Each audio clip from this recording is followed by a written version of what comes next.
तिला विचारा फक्त. तिला तोंडाईच वाढता येईन आणि गालाय हाणता येईन अशी गंमत आहे.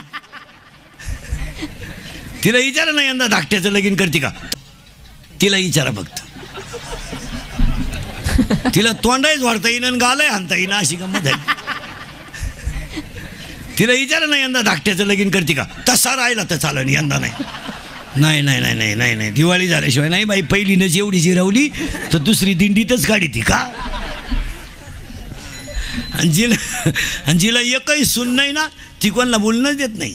डोळ्यात एकत आणायची, डोळ्यात एकत आणायची. त्याच्यात उतरलं नाही तसं कळालं. माणसं म्हणते काय होते जाट काय.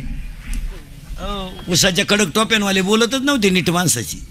मग देवानं 5-6 महिने झाले मिटिंग घेतली आणि हुमणीला फोन केला. हुमणी म्हणली मी वरून नाही येणार, हा नालायक मला फवाराय बसलाय. खालून आली.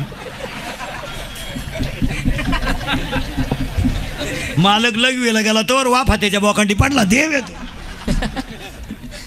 हे असं नाही चालत मला. गव्हर्नमेंट ही शास्त्रा पुढे देवा पुढे टिकत. भारताचा सम्राट होता धृतराष्ट्र भाऊ. 100 पोरं होती त्याला. आणि कधी ध्यानात ठेवायचं, ज्यांनी देवाचं ऐकलं नाही आणि ज्यांनी कीर्तनकारांचं ऐकलं नाही त्यांचं वाटूळच कोणी काही म्हणा. आमच्या कीर्तनामधले 2 वाक्य तरी आयुष्यभर पाठ करून ठेवा, फायदाच. ती आंधळ्याला कृष्णाने सांगितलं 5 गावं घेऊन मिटून टाक. ते नंगाट होतो. तुम्हाला मध्यस्थी करू नको, तू चुलत मेव नाही मा. तो मग डोकं नाही लावायचं. इकडली अख्खी घालीन पण त्यांची जिरीन नव्हतीच ना. कृष्ण म्हणले होऊन दे आता तुला उतच आलाय. अरे 5 गावं घेऊन गप बस. आपल्या नादीने लागायचं. जिरावणार आपण. जिरली. 100 मिली नमुनेवारी पाहता का मॅक. टपरीला नाव नाही राहिलं. वाचलं का तुम्ही कुठं दुर्योधन 5 स्टॉल. वाचलं का कुठं दुःशासन का ढाबा. अरे बाबा का ढाबा आहे पण दुःशासन का. मेले नमुनेवाले. आणि 100 जण मारले तर काही लोकांनी नाही मारले, कर्मानं मेले. काय मध्ये तुमचं. त्याला मारायला कोणाला वेळ होता. ते सगळे आणि फुकाट मिळत होती यांना. फुकाट 5 गावं देत होते. पण कर्म फुगिरलंही. सुईच्या टोका. आणि शेवटी असे दिवस फिरले महाराज, मरायच्या टायमाला दुसऱ्याच्या घरच्या भाकरी खावा लागल्या.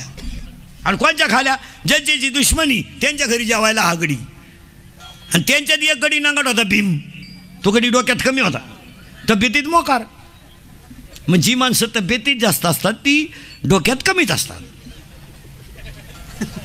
म्हणजे ज्या भैमुगाला पाला जास्त असतो